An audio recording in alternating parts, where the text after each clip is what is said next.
Good evening, everyone. We're going to get started in just a few minutes.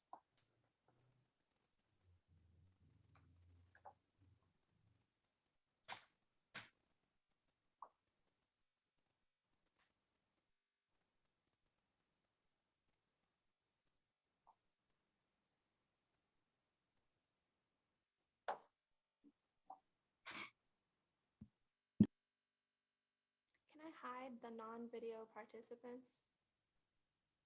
Yep. Yeah.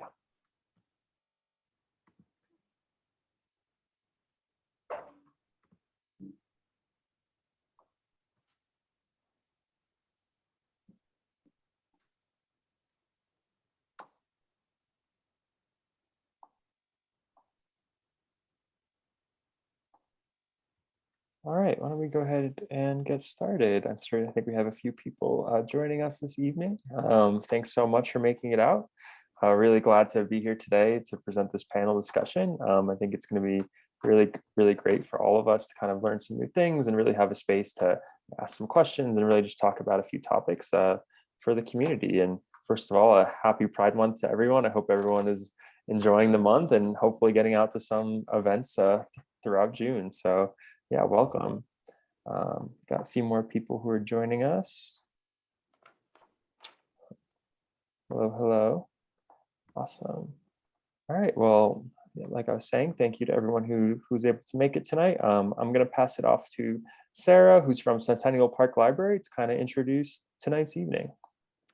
Hi, everyone. Like Zach said, my name is Sarah. My pronouns are she, hers.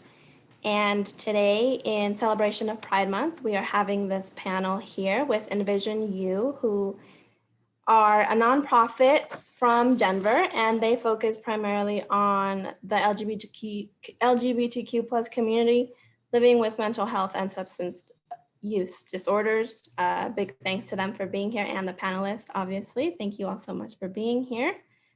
Before we begin, I want everyone to know that this is a safe space to ask any questions. However, disrespect of any kind within the chat will not be tolerated and you will most likely be kicked out. Please put any questions in the chat to the right.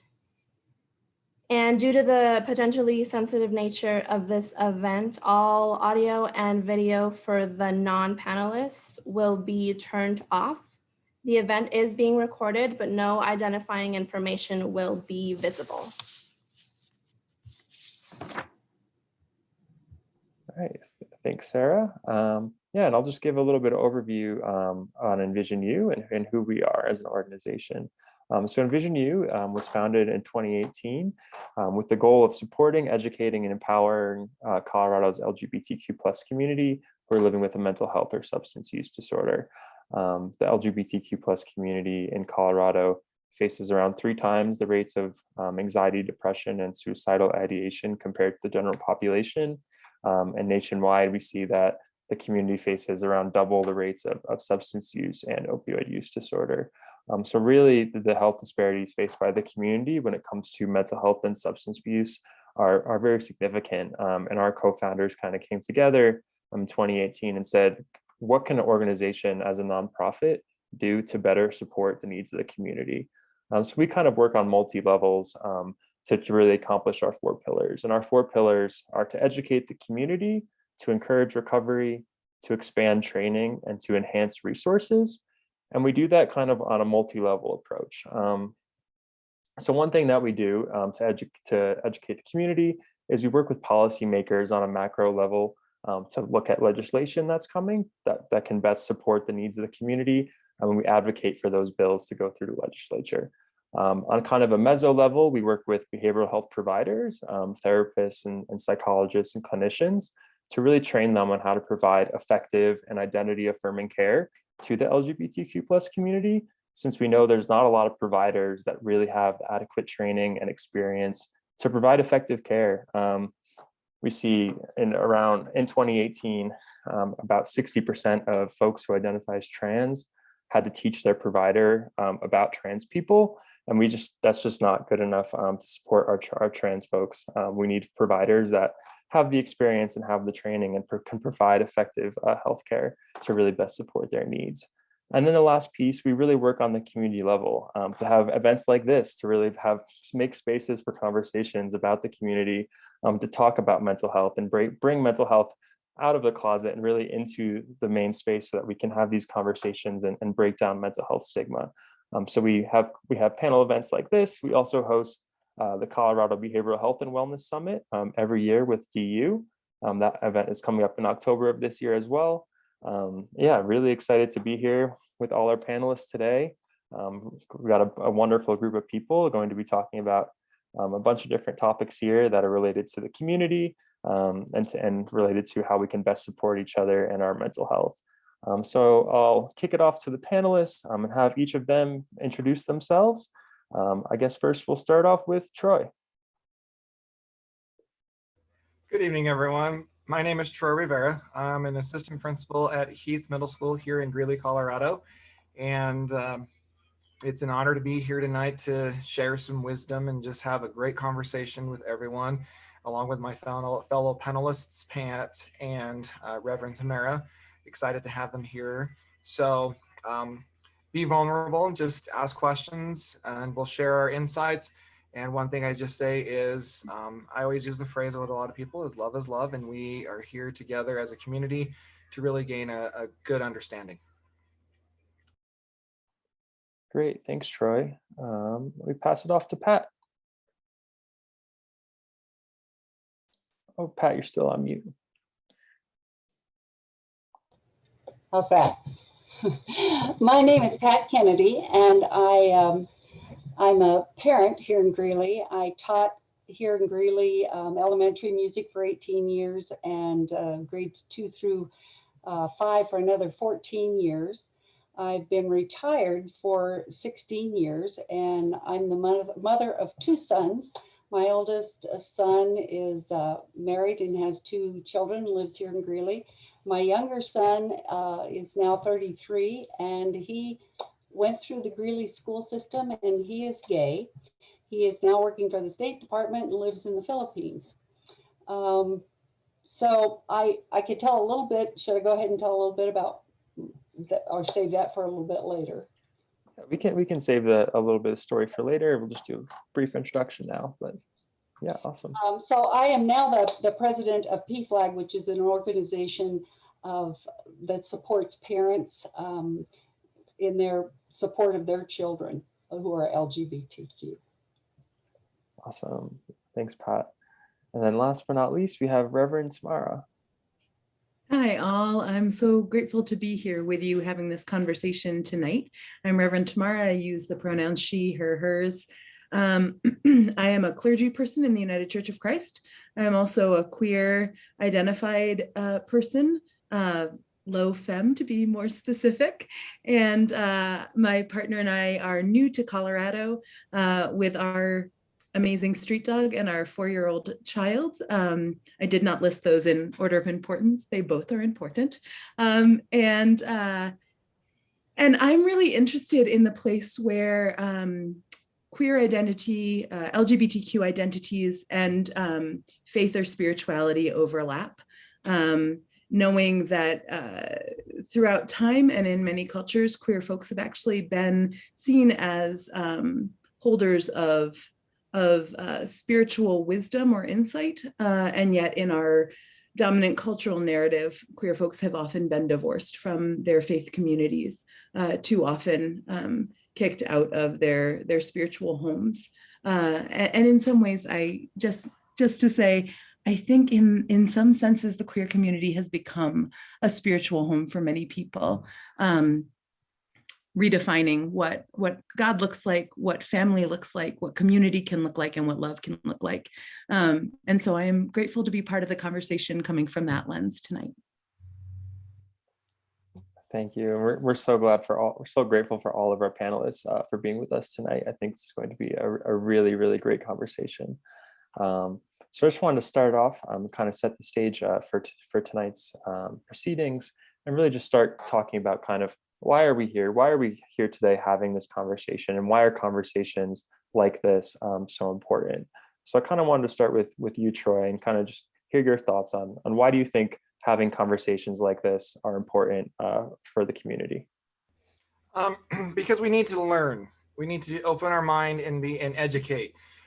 Too many times we go through a lot of assumptions. We hear what our media says. We hear what other people's experience have been, and that's where usually we take and we hold on to that, and it becomes our truth.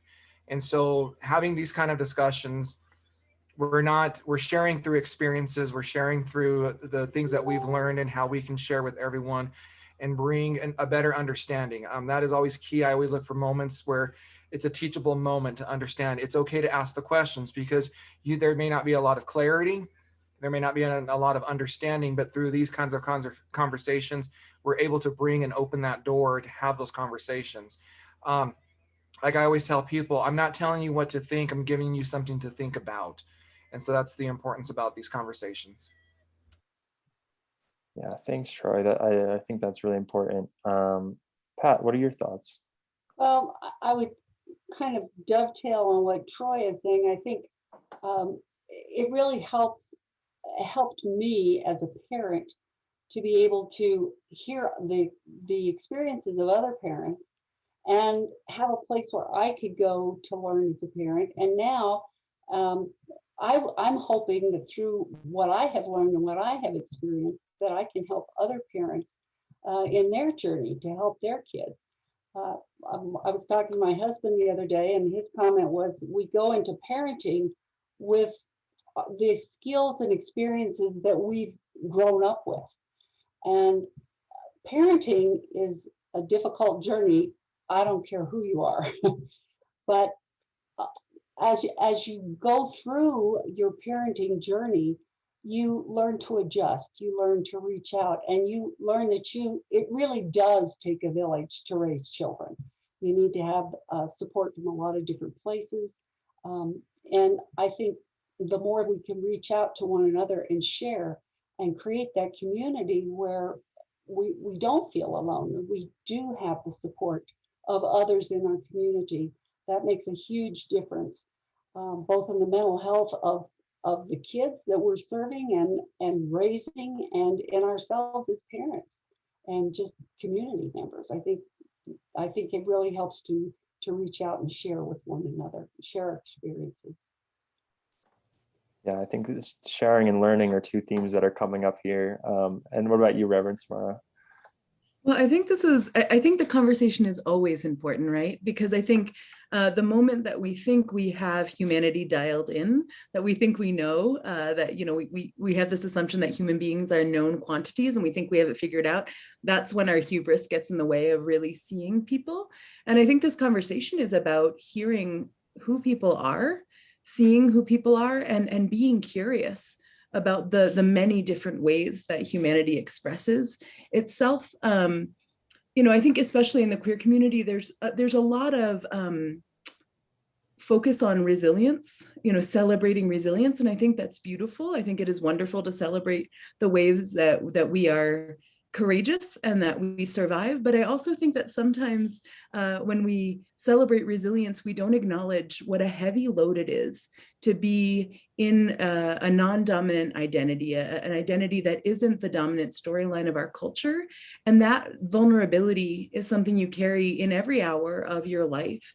And it becomes exhausting, you know, like any other non-dominant identity, you know, carrying that around, that load around, it wears you out, and it begins to make that margin between okay and not okay thinner and thinner, and of course that has impacts on mental health, on spiritual health, on physical health, right? And so I think when we make space for these conversations, to acknowledge the places that we are, but also to ask the questions, right? Because none of us came into the world knowing this language, and the queer community has so much language around the many ways, the beautiful ways we've come to express the diversity of the community, but it can be confusing if you're new to a queer identity, or have someone you love who has a queer identity, or are just curious about how to embrace your neighbors more fully, the language around all of this can become intimidating.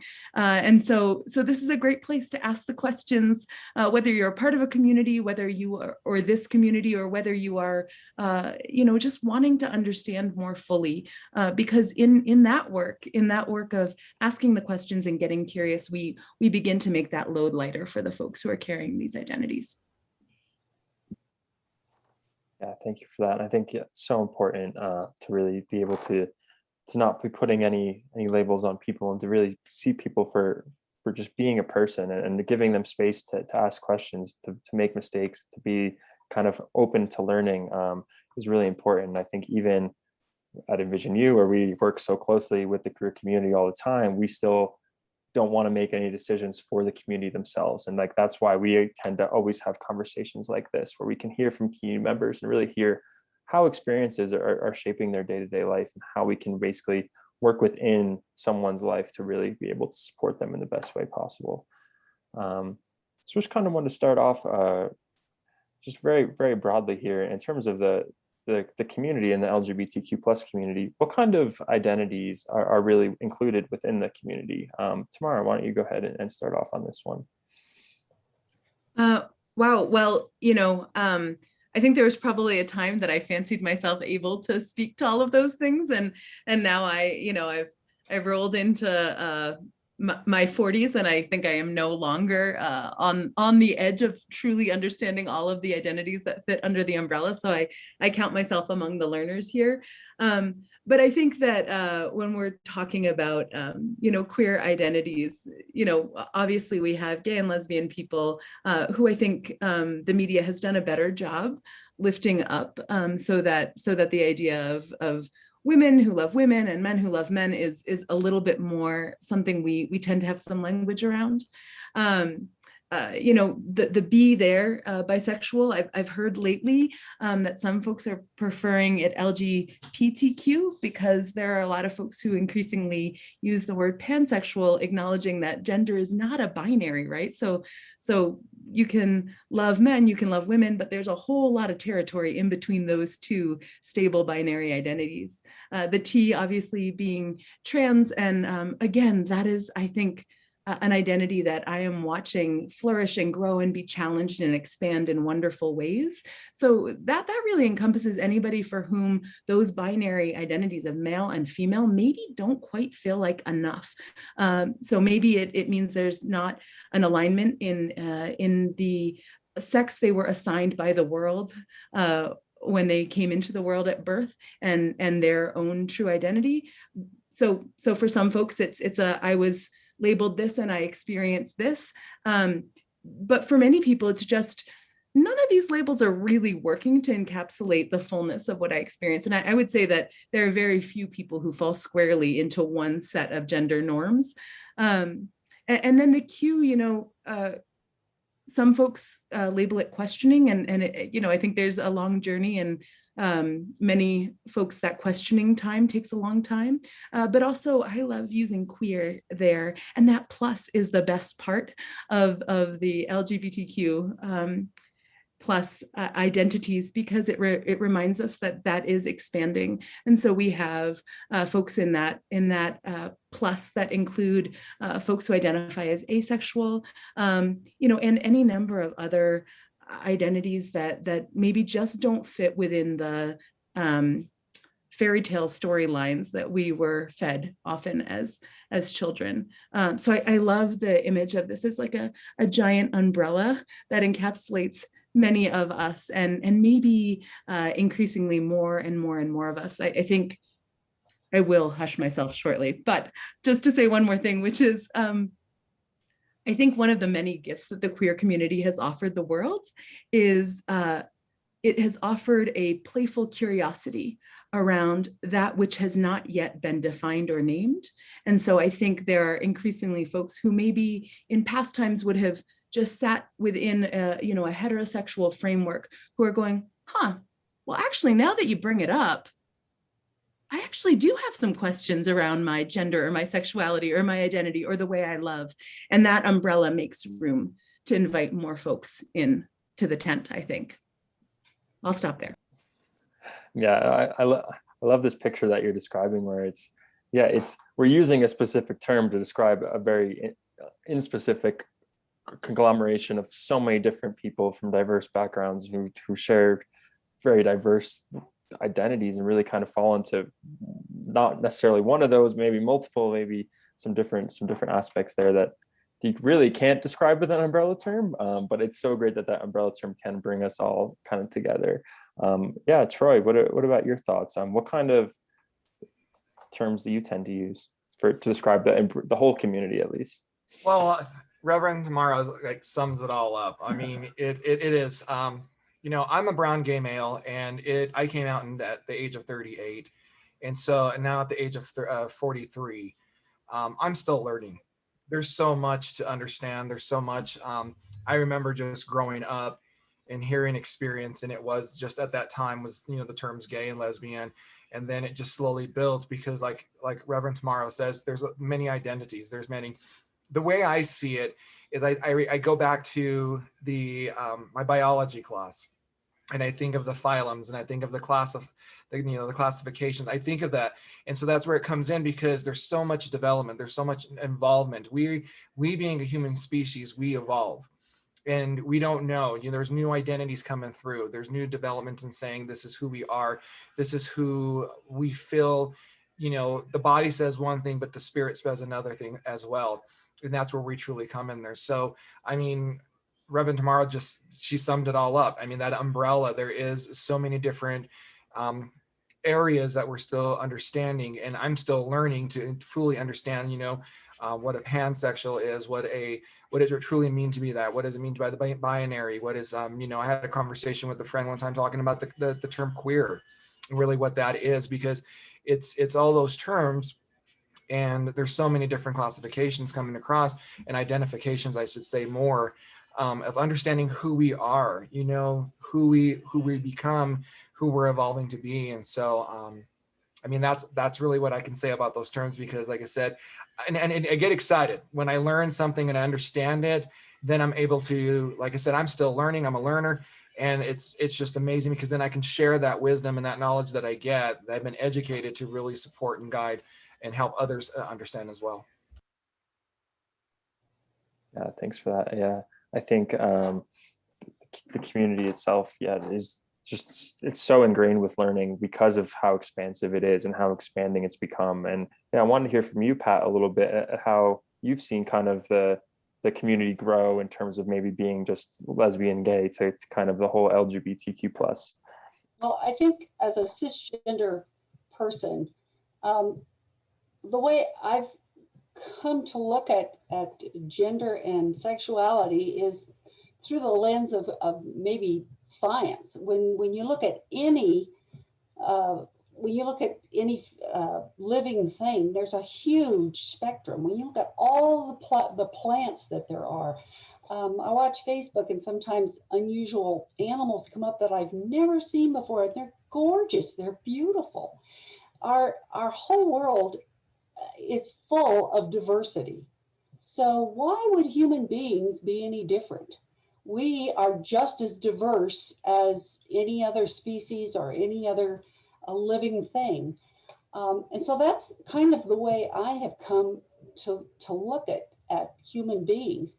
As I became from knowing nothing and really about the LGBT community, to where I am now, you know, I've learned the difference between gender. There's gender identity, and that's separate from one's sexuality.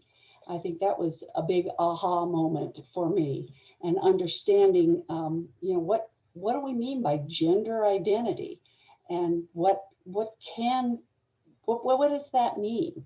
And then, you know, there's a whole spectrum of the way in which people see themselves. And then the way that we relate to one another, the way we express our love to one another, there's just a huge diversity there.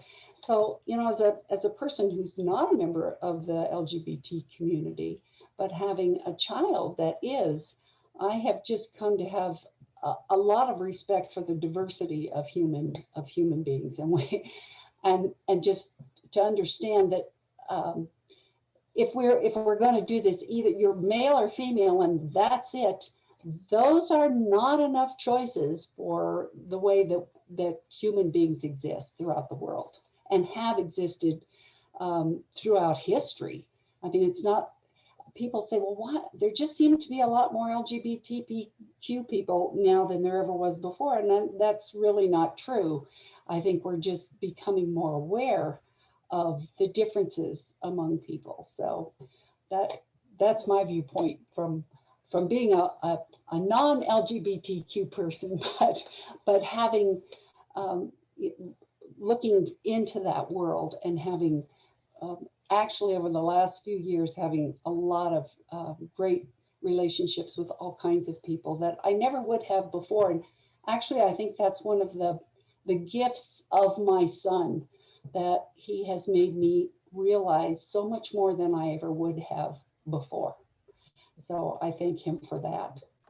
Thanks so much for sharing that. And I think that really highlights too, like at some point we might not have the full understanding, and it's really about going through that learning process that opens up so much more for us and seeing people as much more expansive than maybe we were originally told, or maybe society wants to say. I think it really is just shown like how amazing this community is and how innovative and basically collaborative the community is to really come together and really try and understand each other for who we identify ourselves as and not who society tries to identify us as. And I think in Envision U, we always talk about intersecting identities and how LGBTQ is only one facet of someone's identity, because they have their racial identity, they have their geographical identity, maybe they identify with Colorado, maybe they identify with a certain faith or spirituality.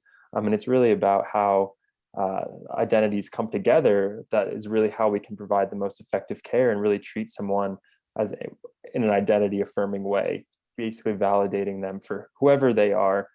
This is who you are, and this is who you're supposed to be. So I kind of wanted to go a little bit into this identity question a little bit and talk about the faith and spirituality piece, and really talk about how our faith and spirituality intersect with some of the LGBTQ plus identities. So Pat, did you kind of want to start out and just talk about a little bit how faith and LGBTQ has intersected? Kind of a difficult, I'm sure tomorrow we'll have a different take on this, but for me as a person looking in, I was raised with a certain religious views. And when I heard my son talking about his experience, I realized our religions, many of them are there, and they make those people who believe in those doctrines, it's kind of a safety net. It provides them a real safe, this is right, this is wrong. And then when someone comes along that doesn't quite fit into those doctrines or into those places, it makes people feel very uncomfortable. For those of us who are not part of that LGBTQ community, it makes us have to go back and say, wait a minute, just wait a minute. And I have had to go back and really reread and do a lot of thinking on my own.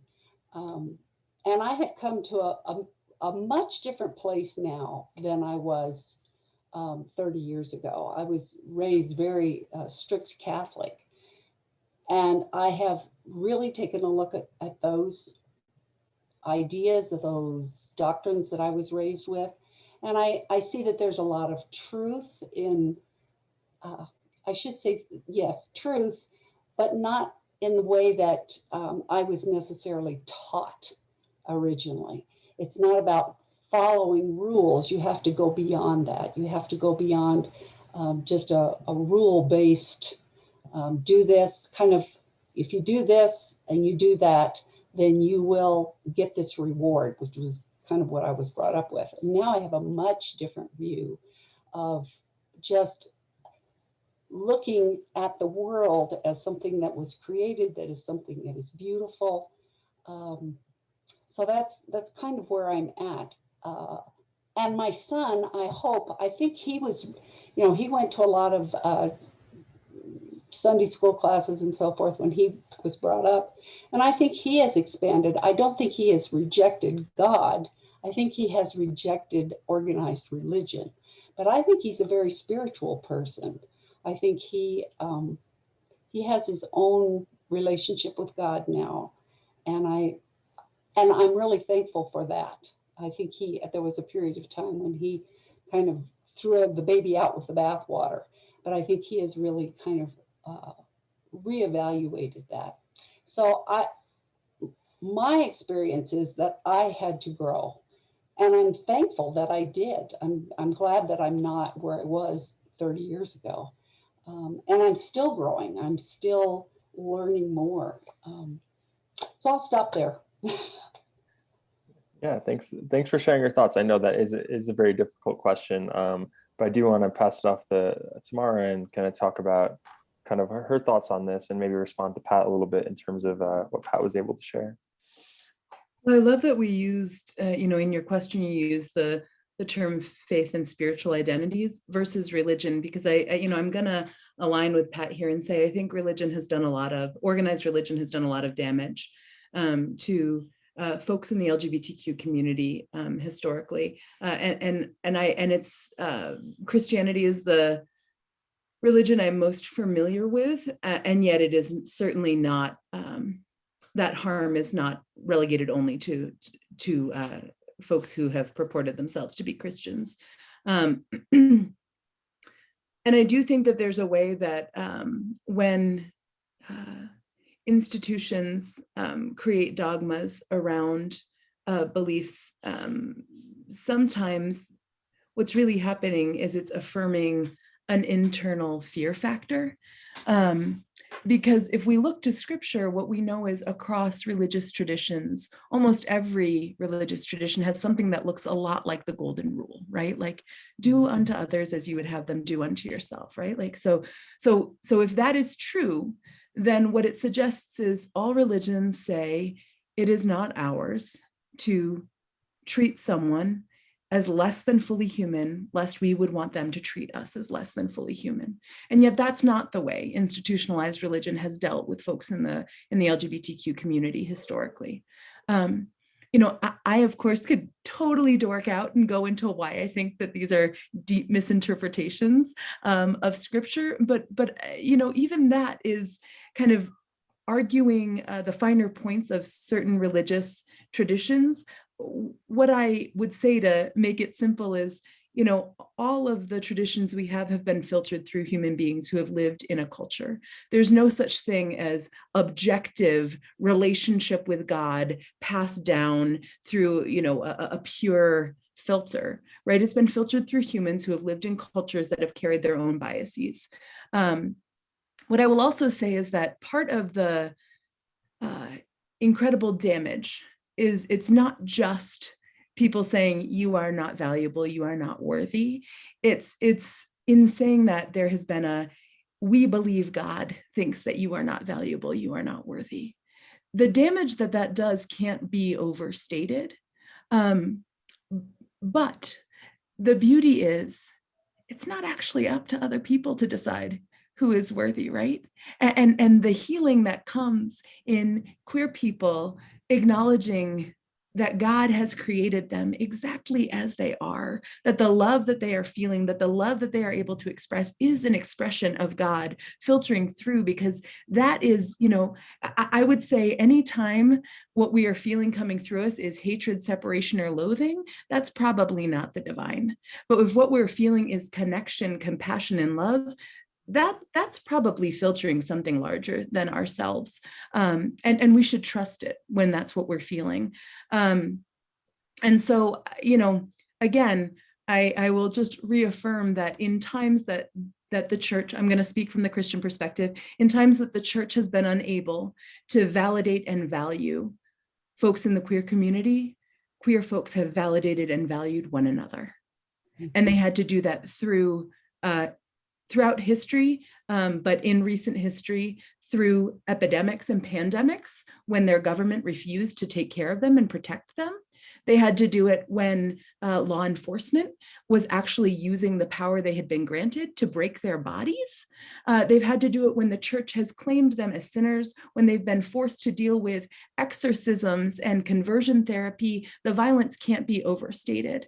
I will also say that that religious violence has, in some ways, maybe not intentionally, but made okay the violence from others towards queer bodies and towards queer mental health.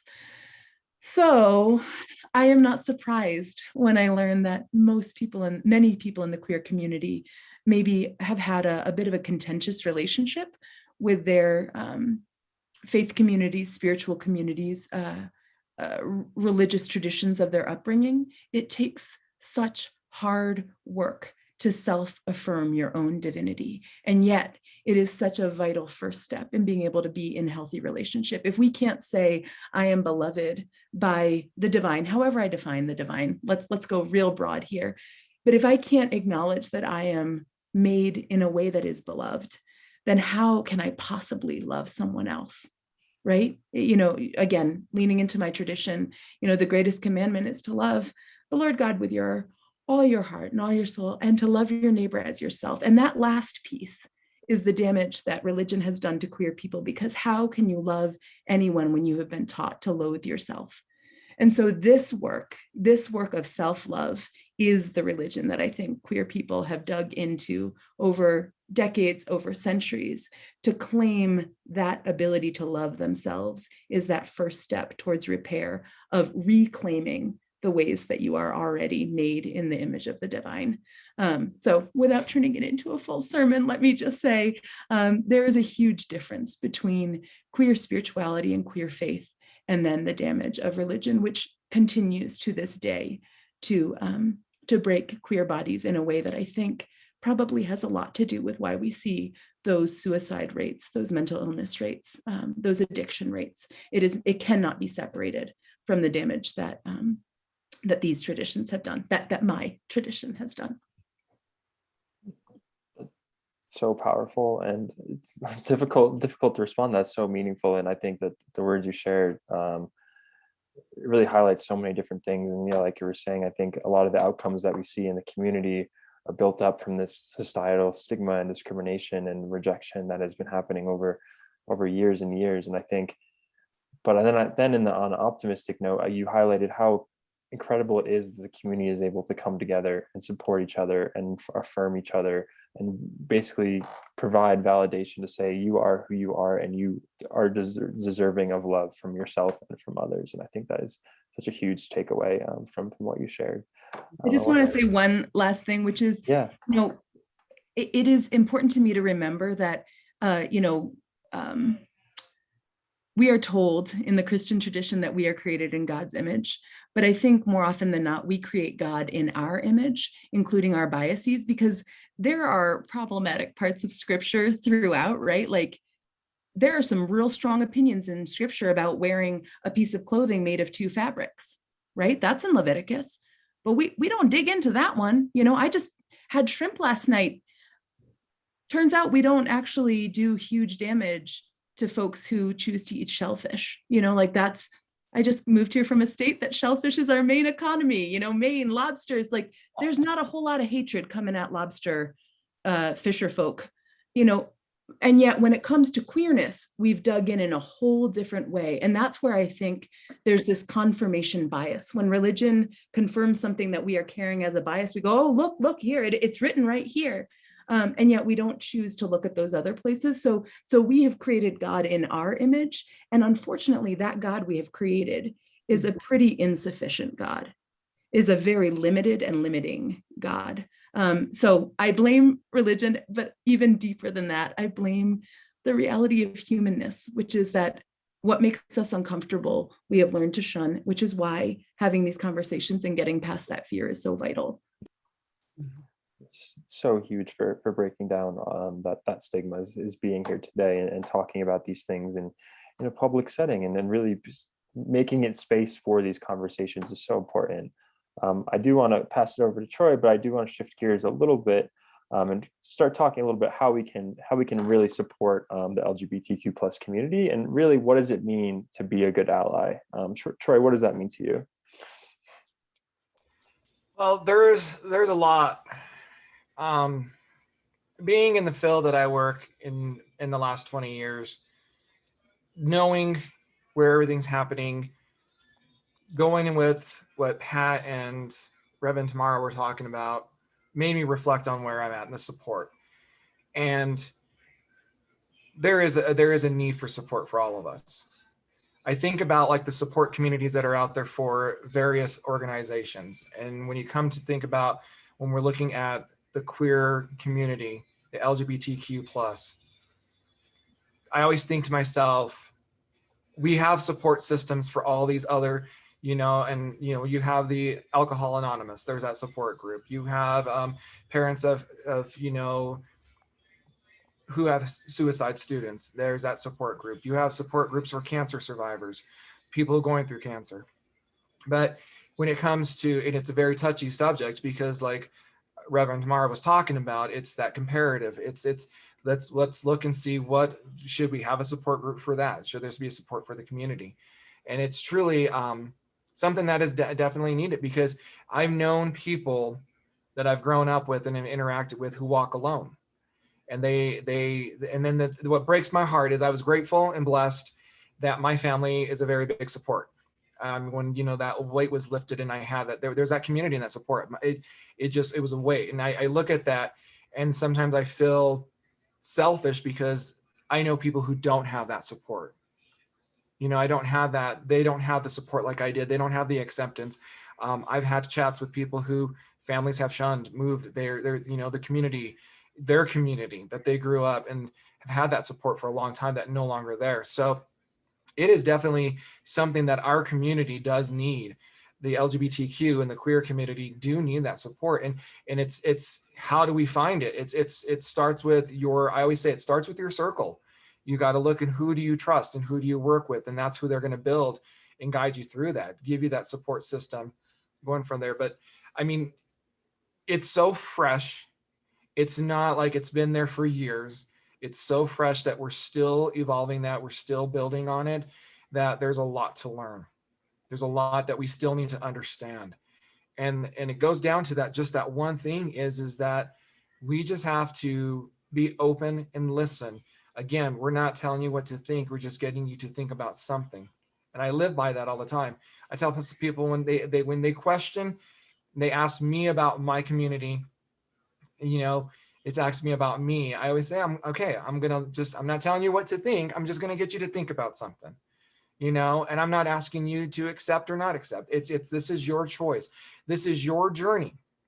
Don't listen to what other outside sources are saying. Listen to what's inside of you and where you feel. And then that's the support. If you feel that you are driven to be an ally, and then do it, learn it, grow. I mean, you're not going to know anything. We were not born knowing all knowledge. We were given it, but also put your sides of what you've been programmed with or what you've learned or your beliefs. And if you feel in your heart that this is where it goes, then that's where it goes for that support. So yeah, we do. There is a great need for support for our community, because like I said, there are some wonderful people out there who are walking alone and don't know where to go. And we can be those people who are that beacon of light and support them and guide them into what they need to do. Yeah, thanks for sharing that. And I think, the openness to listen and willingness to learn is such a huge part about being an ally. A lot of it is even, there's definitely some active things to do to be an ally, but there's also so much of it that's passive and listening and learning and being willing to kind of take in and make space for others to tell you about what they're feeling and what they see themselves as. I think it is so important. And I think with a lot of these conversations, we see that for young people, while they're kind of forming their identities, is where they really need a lot of support. And I wanted to pass it over to Pat and just kind of talk about how can we support LGBTQ youth, young people that are coming up and questioning their identity. Well, I think the to do is accept what they're telling you. Listen to what they're telling you. If your child is telling you whatever about their identity or their sexuality, LGBTQ, whatever it is, just listen to them. Don't ask them if they're sure. Don't imply that it might be a phase that they're going through. I think one of the things some parents might do is to say, well, when did you decide to be LGBTQ? I think that's always a real loaded question. When do any of us make a conscious decision as to what our sexuality or gender is going to be? I think if you ask, well, when did you decide to be straight, or when did you decide? None of us really decide that. It's just something that you know within yourself. I think I think the willingness just to listen to them, and then I think at the other end of that listening is to thank them. I think it's important to thank anyone who's sharing their story with you, because it's really a sign that they're trusting you. It's really a gift that someone is giving you when they share their story with you. So I think just being open to what they're saying, thank them for their story, ask them, what can I do to support you? I think that's that's what I learned to do as a parent. I didn't have all the answers. And I asked my son when he came out to me, one of the things he did say to me, he said, he came out finally, he said he was gay. And then he said, Mom, please don't tell anyone they killed Matthew Shepard an hour from here. And I realized how much fear he had lived with all of his life. So I tried to honor those when he was asking me to do that.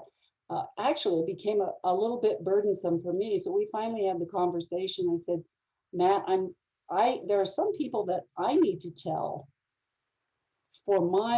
because I trust them. And I said, these are the people that I would like to share with. And he said, well, that's okay. So I tried to honor his wishes about who to tell. And I offered him support when I said, whoever you would like to come out to, if you need help with that, with family members, let me know. We'll be willing to help you with that. But I realized, and have realized in talking to LGBT people, that it's not just a one-time event that someone comes out. You come out, but then in different settings and with different people, you're always kind of testing the waters a little bit. Is it safe to come out to this person, and how much can I come out to them? So I think just understanding that. I think, I'm thinking about George Floyd and all of the response to that. What was really different is that there were a lot of protests in which there were finally a lot of white individuals that showed up. And basically, I think what people were saying is, yeah, we understand that this was really bad, and we see that it's bad, and we need to learn more. I think allies, if you're going to be a true ally, there's really three things you need to do. The first thing is you need to be willing to educate yourself. You need to be willing to go out. There's a lot of information on the internet. You can visit places like Listen, the Trevor Project. There's all kinds of places to get information on the internet. You can read books. The second thing, and I think we've alluded to it several times, is just be a good listener. People have gone to Troy and asked him questions, and they need to be willing to listen to what he is saying and to really try and understand that. And then as you grow more comfortable and more educated and more aware, allies have to be willing to speak up. We have to be willing to make spaces safe. We need to be able to make spaces where people are going for education, for just public places need to be safe. And it is allies that can do that, that can really make a difference in making our community feel safe. If you're an LGBT person and you're always wondering, well, where is it safe? Well, that's something allies can do. We can step up and we can make spaces safe. So I'll stop there. Let Troy go ahead.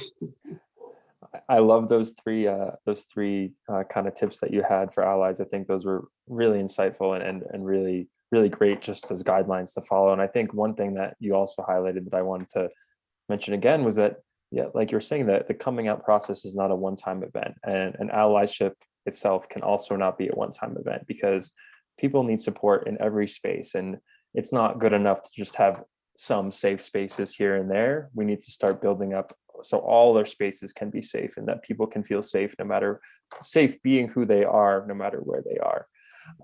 And I want to open up to Tamara now to kind of share her thoughts on what being an ally kind of means to you. Well, they've done such a good job answering that, but I'll just add one small thing, which is I think that this starts really young. And I think sometimes we imagine that the work of allyship happens when someone comes out to us as LGBTQ, as gender non-binary, as, having a different sexual orientation than what we presumed of them. But we actually create the ambiance that they are living in, where they figure out how safe they are really, really young. When you have a child that you're assuming that they are a boy, right? And they look cute. How many times do we hear someone say, oh, he's going to be a real ladies' man. He's going to be a heartbreaker. How often do we do the same thing with people that we're assuming are going to identify as girls and women? And we say, oh, her daddy better watch out. She's a pretty, these sorts of generally socially accepted, frankly, super bizarre comments that we're making about people who have not yet been given a chance to tell you anything about how they identify, right? How much do we enforce a gender binary? I am the parent of a 4-year-old, so this is heavy for me. How much do we enforce a gender binary in the way that we dress children, in the way that we cut their hair, in the way we set up stores? Right? You have to choose whether you're in the girls section or the boys section. It's starting young. And so a child growing up in this doesn't have to know how their parent is going to deal with them or how their community is going to deal with them saying, hey, I'm gender non-binary. They have already learned that. We have drilled that into them from day one. So when I think of the work of allyship, I think of choosing to change your language. It's when you interact with your child, your grandchild, your neighbor's child, just notice how often you are imposing a gender on them, how often you are imposing a story about how their life will unfold, whether they will choose to partner or not. Perhaps they're asexual. I don't get to know that yet. Whether or not we're deciding who they're going to be dating, creating a process in which they have to come out because you have already laid layers of identity upon them before they got to tell you anything. I think of the work we do in my household to figure out how to create representation in books where it doesn't exist, right? This is a conversation with the library. And by the way, this library has phenomenal resources. And yet the vast majority of books, there's a mom and a dad character, right? Or every adult character is Mr. or Mrs. So in our household, we purposefully use they, them pronouns with any character who does not specifically say what their gender is. And we gender adults mix, right? Not Mr., not Mrs. mix, at least one character in every book. Because the only way that our child will ever know that that's an option is if we show her the breadth of possibility. But if we don't show her and then we seem surprised that she wasn't sure she wanted to tell us, well, that's on us a little bit. So the work of allyship is this constant decentering of the way that it feels comfortable for you to talk about it in order to create spaciousness for someone else to one day feel safe to tell you their story. And it is hard work. It is hard work every time to have conversations with grandparents, to have conversations with grandparents' friends about why we're honoring our child's choice to have her hair short, because she's told us that that's how she prefers it.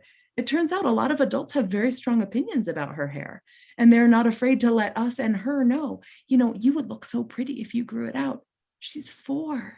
She's 4 years old. How early we begin this work of telling her the way the world is, and how much courage it then takes to say, I don't think that's true. I don't see myself here, right? So I think the work of allyship is when someone has told you this, but it's also when they're not saying it. When you don't know there's anyone in the queer community in the room, still speak as if you're making space for someone who's not there, right? You never know. You never know who you've just made space for and whose story is going to break open in a new way because you allowed that space. So clearly I have a little passion about this subject, but it feels really, really important to acknowledge that this work is a lifelong process of honoring.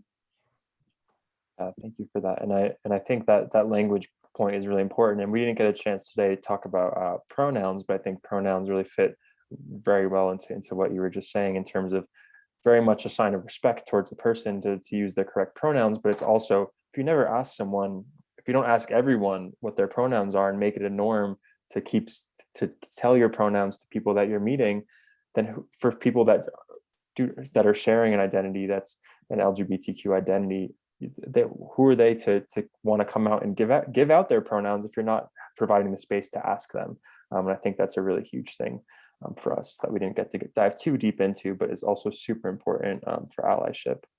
So in the last few minutes, I did want to move on to kind of just talking about resources. Since we all are, and the panelists are all kind of from the Greeley area, just kind of wanted to hear what kind of good resources in Weld County and Greeley are available for queer folks.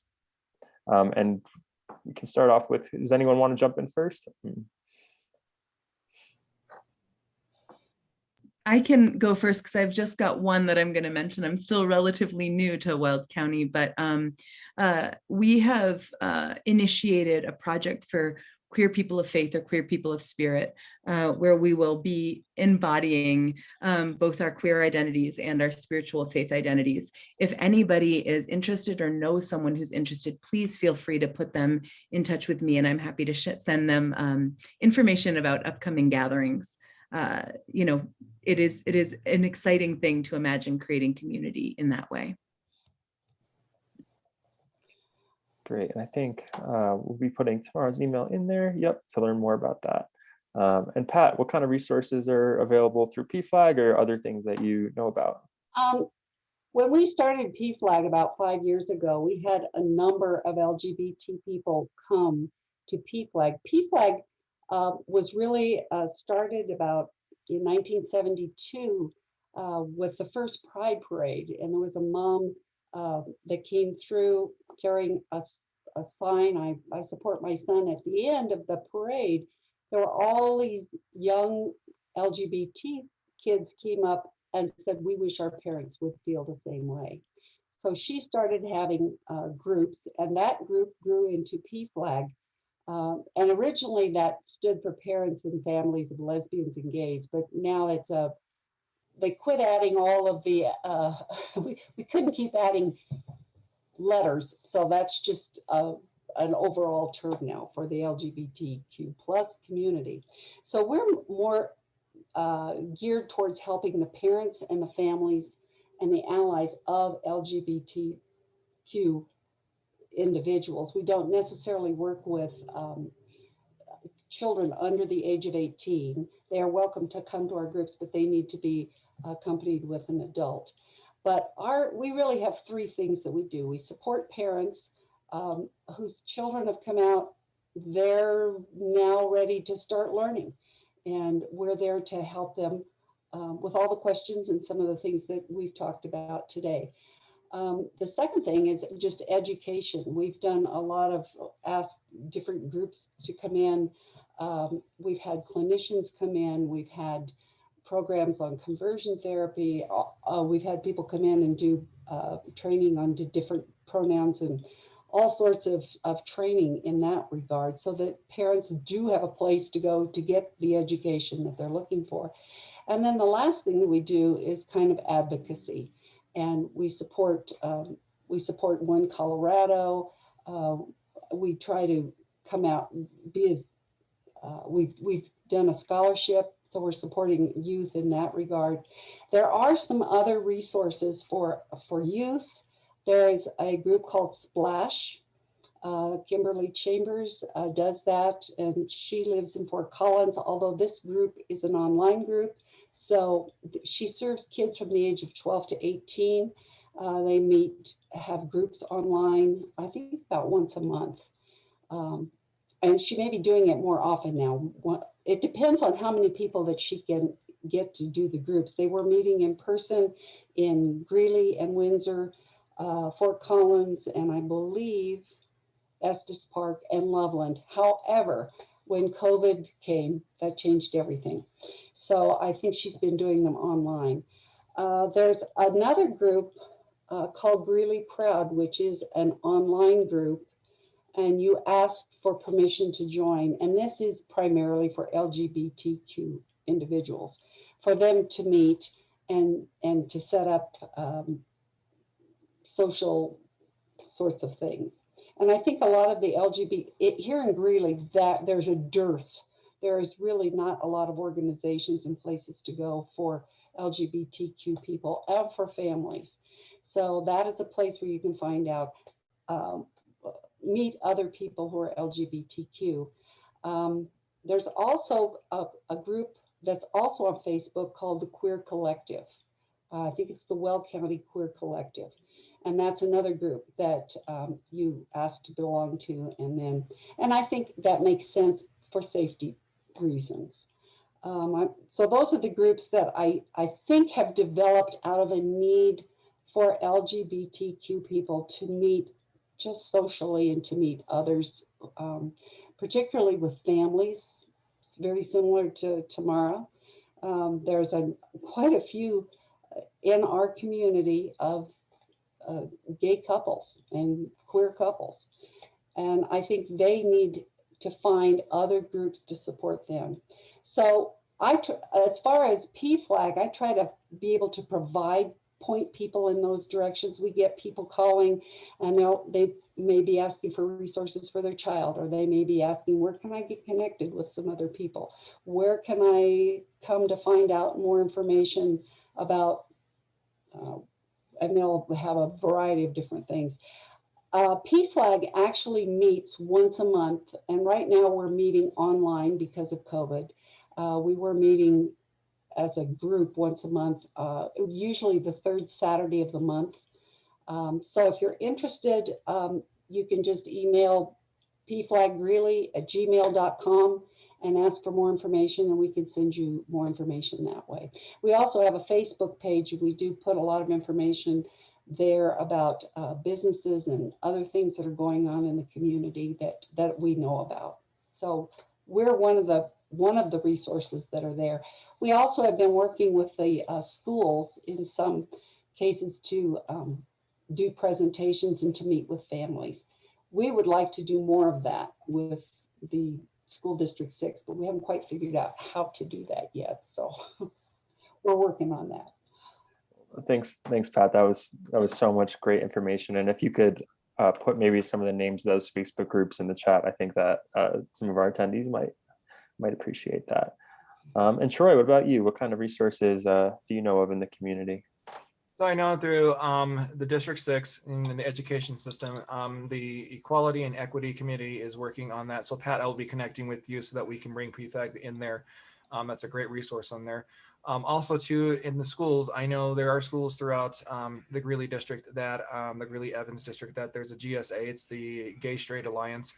And so I would say for those students who are in the school and they're looking for that support and resource, connect with those, because that's where you're going to be able to establish that beginning stage of support, especially when the school systems as well. And so I know I help with the one at my school, the GSA at Heath Middle School. And so we work through them in building. And so now as a member, and so I've got a lot of resources through Reverend Tamara and Pat that I'm going to take back to my committee in the Greeley and say, we've got it, folks. We've got some sources because like I said, there's a heart out there, and to know that where do we go for this. And so I would say if anyone wants to contact me, I mean, you can share my email with them and they can reach out to me, and we can connect with that, especially if it's looking like a student growing in the school system where we can support them and everything. So like I said, I would say encourage the those who are in school to seek out a GSA if you have in there, a GSA group, club, and just join that to that way, because then you're going to get that education, you're going to learn, you're going to get those resources and the support that you need. Great, awesome. Such amazing resources from all of you. So thank you so much for sharing that with the community. So now we wanted to shift into more of a Q&A format. So for everyone who's attending right now, feel free to put any questions that you might have for our panelists in the chat. I'm going to start with this one question that came from Chris at around a little while ago, just to kind of start off with. But feel free to add in some more questions in the chat and we'll get to them as we go. So the first question that we wanted to start with came from Chris, and it said, is the term queer considered positive or negative these days? It was an insult for most of my 69 years. Is it appropriate for cis people to talk about this, or is it more appropriate just within the community to talk about this with each other? So does any one of our panelists have Troy, go ahead. Well, this is something I just dealt with. Marie, thank you for that wonderful question. Queer is just a word. It's a word that, and we, like Reverend Tamara was talking, it's an umbrella word. All right, it's just a label, and in the past it has been used in a negative context, and that's because when I always say, being an English teacher and knowing, I'm big on context of words, how you use it, and you know, it's like with the same thing with the word gay, it's be considered contextual understanding. Queer is, for your 69 that you've heard it so many times used, is that negative connotation, because what it tells you is they were not educated enough to know. And what I mean by educated is the understanding of how its real true form is used. And so I just had this conversation, like when we were meeting before this, I just had this conversation about it. I had a friend, they come and said, got really offended because they're an ally for the LGBTQ, and they were talking about her person. They kept using the word queer. And she had asked me, she says, is it a bad term? Is this wrong because it's offending? And I said, that's when you hear those, that's an opportunity for the learning moment. That's an opportunity to get them to think about what they're saying and the term that they're using. And that's the importance. And so and unfortunately, it is one of those that we just use it nonchalantly in a way. We use it when we're just trying to be funny. We think, and I always tell people, it's really not what you say, it's how you say it. And that term and how it's being used is the importance. I mean, we got so many terms out there, but how you say it is where it's going to be the context of it. It's not what you're saying. It's not what you're trying to imply. It's how you're saying it that's going to lead to that. And like I said, and so it is. And Marie, I apologize for you having to experience that, because that's the moments that we should have been able to educate those folks who are using that term. Yeah, I would great. also just add that, you know, queer has been there's been some reclamation around the word, and it is the term that's being used in a lot of academic contexts. So if, you know, there are queer studies programs around the country, and that word has been kind of chosen intentionally in those contexts. So I am not denying that there are folks who are choosing to remain ignorant on that front and are using the term to wound. But I will also say there's a pretty strong argument to be made for the fact that it's being used in academic realms to study and discuss emerging ideas and identities within the LGBTQ plus community. So in that sense, I think it is, you could very much say it is a proper term, because you can point to places where it is being used intentionally in that way. That doesn't mean everybody gets that though. So I think queer a generation ago was derogatory. I think, you know, my parents' generation, my grandparents' generation, it was generally considered a derogatory term. But I think you're right. I think some of the younger generation is reclaiming that, and they're not seeing it as a negative thing. They're saying, "This is who I am." So I think it's. I think you have to kind of be open to that, and I think you need to, again, listen to the person you're talking to. How are they receiving this? How are they seeing it? I don't know that there's one way that everybody's going to respond to that term. And I've learned that about a lot of terms. I and as again, as a person who's not part of the LGBT community, I have to be sensitive to how a person is responding when I'm talking to someone who belongs, who's a member of that community. And the same way I've had to learn as a white person when I'm speaking to someone who's Black, belongs to the Black community, Afro-American community, even those terms. Would you prefer Black? Would you prefer to be called Afro-American? What would you prefer to be called? And sometimes you just need to ask that. And I think that's fine too. I have not had anyone be offended when I genuinely ask, what would you prefer to be called? I think they appreciate that. And I've also, backing up to the language thing that you were talking about earlier, Tamara, I've had to really pay attention to language, and really think about how to rephrase things. Instead of saying, who's your girlfriend or who's your boyfriend, you could say something much more generic like, well, do you have a date that you're going to this dance with?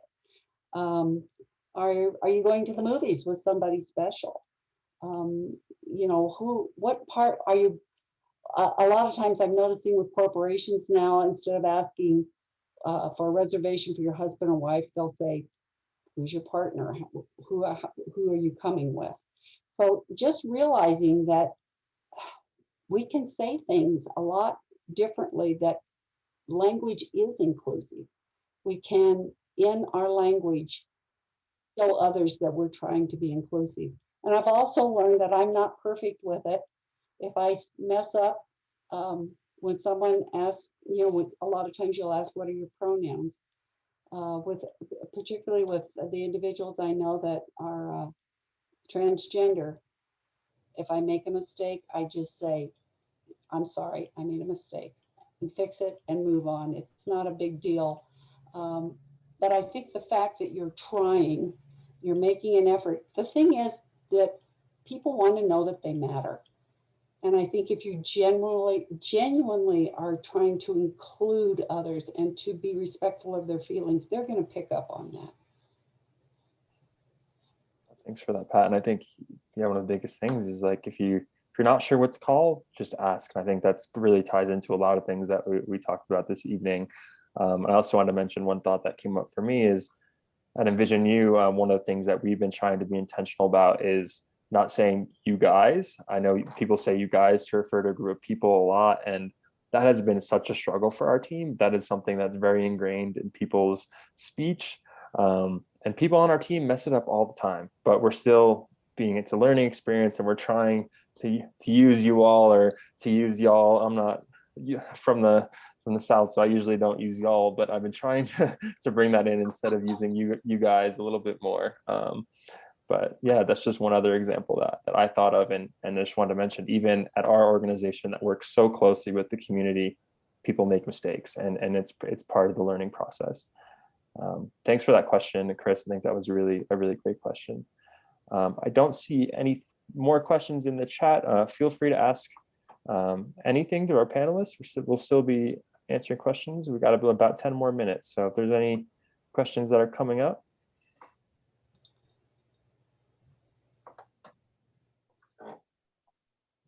I was thinking about the book, I Learned Everything I Needed to Know in Kindergarten. Listening to my granddaughter's teacher this year, she always referred to the kids as friends. And it was, I really picked up on that as a teacher. All right, friends. And I thought, you know what if we referred to each other as friends more often? That's kind of a nice term, or folks, or hey team, a collective, you are part. What I have realized is the thing most of us want is to be included, to know that we are part of the group. So in any way that we can reinforce community, that we can reinforce that people belong, that we accept you for who you are.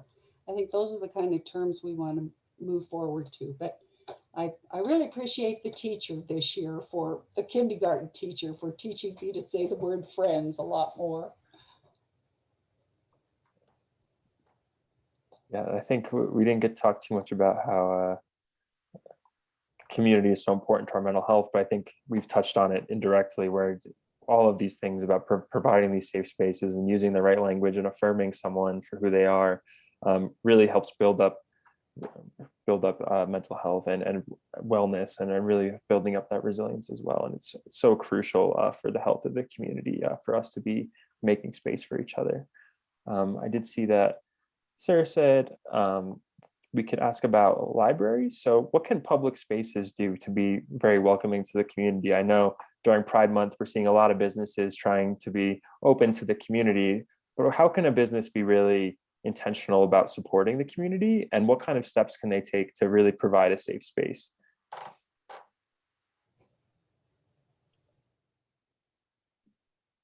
So I think, some basic things are to include training for your employees around language, to give them access, because we know that people get defensive when they feel under-equipped to engage in conversation. And so, if we have conversations around, say you're a restaurant, having servers, instead of walking up to a table and saying, what do you ladies need tonight?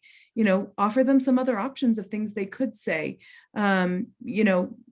Libraries in particular, obviously the diversity of resources that are offered, materials in which people will see themselves reflected, is a pretty wonderful thing that can be offered. And also in organizations that are not dealing with issues around gender, sexuality, still having people post their pronouns. That's such a low bar thing. And what it says to me when I see that is, this is a safe space, right? So someone speaks this language and sees me and my family in a certain way. So I think, yeah, training staff around language and providing resources or ways that you show that you are a visible, safe space. I don't think that'll ever get old. There was one business that they had their employees wear name tags. Then underneath the name tags, they had their employees' pronouns. And I think, boy, that says a lot right there.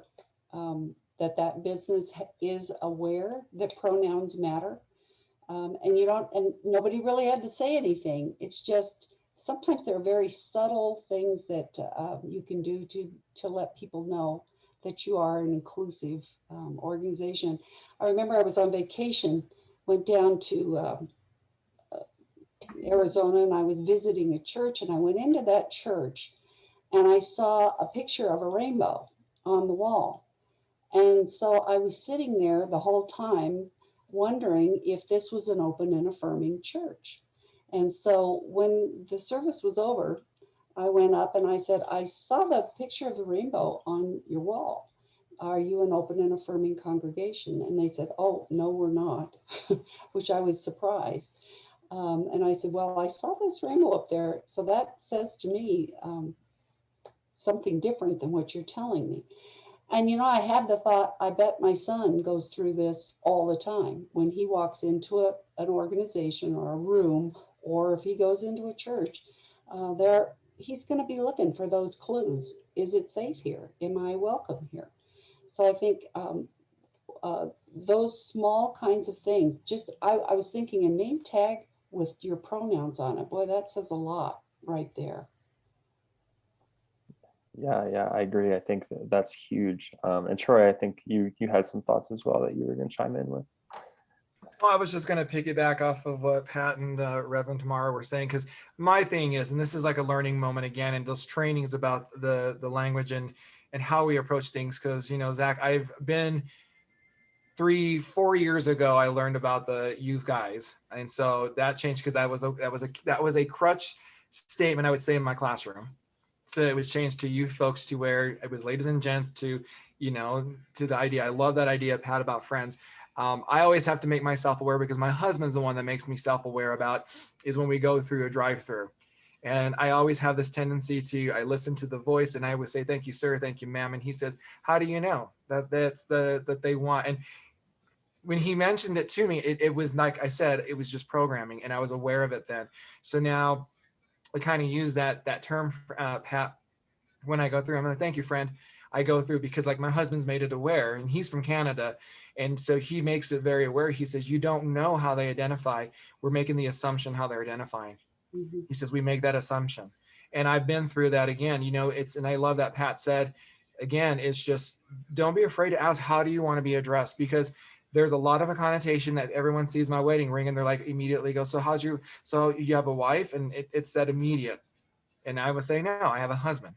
And then it opens that door for conversation. So again, it's those assumptions. And I think that's what it is. It's just that basic, simple trainings, literature, whatever we can possibly help at the library, Sarah, that would be great, because making it aware, and not just because it's just June and it's Pride Month, this is an all everyday continuous learning. And so whatever there's a possibility that what the library can do, if it's panels like this, if it's trainings or workshops to get to understand, having PFLAG come in and do an opportunity to for the Alliance portion, because there's so many areas that I think that being at a public space for safeness and providing this opportunities would be great. One of the things, there is a training that PFLAG does in being an ally. And at the end, there's a small card. Actually, the PFLAG National has made available to us, and it's not very big, but it says, there's one that says, I am an ally because, and then you fill in whatever. You can put that up in your office. You can put that up on your desk, and that's going to be a visual that someone knows that you are an ally, and this is the reason. The other little card that can be put up is, I need an ally because. So there's those two cards. And this is interesting. I hadn't really realized this before, how important let it be known that you are an ally. We had a training at District 6, and at the end of that training, one of the ladies came up, and actually there were two ladies there that worked at the same business establishment, and neither one knew that they had an LGBTQ child until they came to this meeting. And they were thrilled that they had found each other. So I think letting it be known, if you feel comfortable doing that as an ally, just to put something up, you can put something, a rainbow in your classroom. You can put up, I am an ally, just put that up. I think it's important that you have the training to go along with it to know what that means. Just don't put something up there without any kind of understanding of what it means to be an ally. But I think allies really do need to step up. We do need to make that visual out there, especially in schools. I think for those teachers who are either themselves LGBTQ, that if they feel comfortable letting it be known to the other staff and to the student body. And again, that's a comfort level that someone would need to have. But if you're an ally and you let that be known, I think that's important as well. I also know that things like just filling out information, a lot of businesses are not, they're putting other choices. Instead of male and female, they have other on there. So there are very subtle things that can be done in that regard as well. So those are just a few ideas of how to be more of an ally.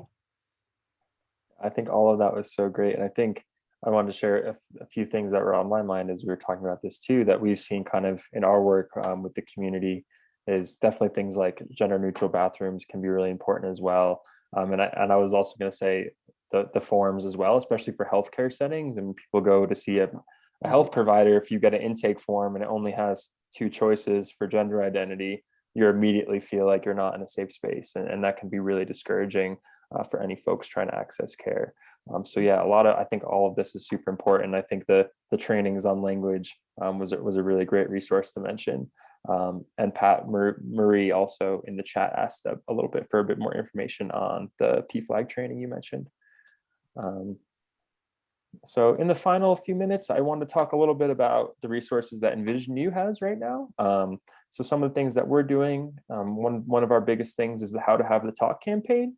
This is a multimedia campaign, both on social media, and we also have little tip cards that we send out to businesses across the entire state, basically providing tips and resources for having conversations about mental health and substance use with your LGBTQ plus loved ones. Lydia just put a link in the chat there to the How to Have the Talk page. Definitely invite you to check that out and reuse it as a reference for anyone looking for some tips. And then one really exciting thing that's happening at Envision U right now is we just launched our statewide survey on the health and wellness of LGBTQ plus folks. This is one of the largest surveys of the community ever to take place in the state, so it's super exciting. And a lot of the data that we have right now on the community is just not great. There's not a lot of intentional outreach to trans and non-binary folks. There's not a lot of great outreach to LGBTQ plus folks living in rural parts of the state. So this survey that we're undertaking right now is being very intentional about reaching out to those populations. And we're really trying to include as many perspectives as possible. And if you do fill out the survey, you get a $15 gift card. So definitely pass this around to your networks. I would really appreciate getting this out to as many people as possible, and would love for everyone to have their voice heard and to be represented in our survey. So I think that link should be in the chat as well. So that was just two resources that I wanted to share. And I also wanted to just say thank you so much to Troy, to Reverend Tamara, and to Pat for coming here tonight. I think this is a really great conversation, and I did so little of the work and the talking here, and it was really you three that led this discussion, and were able to share so much valuable insight. And I'm very grateful to all of you, and very honored to be here tonight with you all. Yeah, I'll let if panelists want to give a little closing remarks, feel free to jump in. I just wanted to say this is good for my soul, that we need one another, and being in conversation and being reminded of all the good work that's happening, and being reminded of the many ways that we're sort of beaming out these possibilities to the community. It lifts me up tonight, so thank you. Pat, did you want to go? I just want to thank you for sponsoring this. I think it's good that we can get out to the community more, and I think I want to thank the library for letting us use their system to get out to people. It's sometimes one of the difficulties we've had as an organization is getting the information out to the people who are interested, to the parents that might need some support. So I appreciate very much that you put this together, and I really appreciate that the library was willing to work with you and to work with us. So thank you so much, and thank you to the other panelists. I've learned a lot about you two and from you two, so thank you. And I just want to say thank you, to Zach, Lydia, Sarah. Thank you to the Centennial Library. Thank you to all those who joined in today to join us. I want to say in the same sentiments as Reverend Tamara is this was a great opportunity for me. And I've gained several new friends in my life because now I can say that we talk about the support, and now I know there are people I can reach out to when I have questions, that I have a community that I just developed, and these wonderful folks who are on here tonight have a special place in my heart because, like I said, I always tell everyone I'm 5 years into this because I lived 38 of them I always say in secrecy or behind a curtain that I never knew what it was. I came through that curtain. Now I've been on my journey, and it's been 5 years. And so I've got many more years to come. And so I just want to say thank you to everyone here to be honored to be invited to this. I was a little nervous and hesitant when I got the invite, and I was like, oh my goodness. But this has been this has lifted my spirit and my soul. And it makes me now feel that we've just begun the work and there's so much more to continue. Thank you for that. I'm so happy to be connected with all of you and then to continue this work going forward. And I hope we can all get together again and do something similar. I do want to pass it off to Sarah for any closing comments from the library. And I will reiterate, thank you so much to Centennial Park Library for helping host this discussion. I think it's been a really great event and a really great opportunity for us at Envision U to do some more outreach in Greeley, and it's been a great opportunity for us. I'm really grateful to everyone who's here tonight. You have anything, Sarah, that you wanted to close up?